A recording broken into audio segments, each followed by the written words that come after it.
আরে থামেন থামেন থামেন না।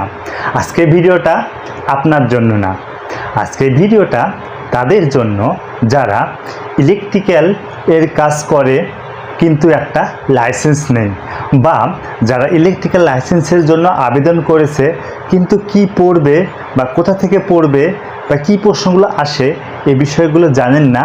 তাদের জন্য মূলত আজকের আমার এই ভিডিওটা। চলুন শুরু করা যাক।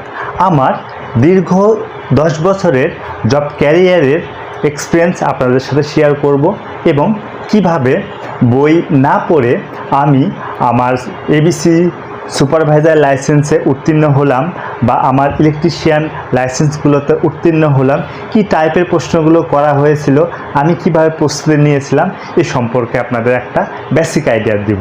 চলুন শুরু করা যাক। কিভাবে বই না কিনেই বা বই না পড়ে আপনার প্র্যাকটিক্যাল কাজগুলো প্রতিনিয়ত করে বা সে সম্পর্কে জেনে আপনি এবিসি সুপারভাইজারের ইন্টারভিউটা উত্তীর্ণ হবেন। চলুন শুরু করা যাক। প্রথমে প্রতিটা বাসায় আমাদের কিন্তু ইলেকট্রিসিটি আছে। তো সেই ইলেকট্রিসিটির মেন কনসেপ্ট ভোল্টেজ, কারেন্ট এবং রেজিস্ট্যান্স, এই তিনটা বিষয়ে কনসেপ্টটা ক্লিয়ার রাখা দরকার। প্রথমে যদি আপনি ইলেকট্রিক্যালে কাজ করেন, প্রথমে এই তিনটা বিষয় জানা লাগবে: ভোল্টেজ কী, কারেন্ট কী এবং রেজিস্ট্যান্স কী। ওকে, শেষ।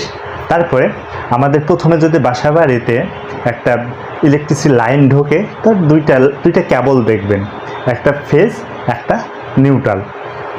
মিটার, এনার্জি মিটার, তারপরে কি আছে মেন সুইচ। এনার্জি মিটার থেকে মেন সুইচের কেবল কত সাইজের, কেবল সাইজটা কত RM এর, এই বিষয়গুলো জানতে হবে। কত সেই কেবলে কারেন্ট বহন ক্ষমতা কত। সার্কিট ব্রেকার যেটা আছে এটা কি MCB, RCB? MCB হচ্ছে মিনিয়েচার সার্কিট ব্রেকার, আর MCCB ইন্ডাস্ট্রির ক্ষেত্রে MCCB ব্যবহার করা হয়। তারপরে যে বোর্ডটা লাগাবো সেই বোর্ডটার দূরত্ব কত হবে, লাগানো আছে দূরত্ব কত হবে, এবং যে চ্যানেল, যে ওয়্যারিং টাইপ, আসলে 5 টাইপের ওয়্যারিং আছে। হাউস ওয়্যারিং কাকে বলে,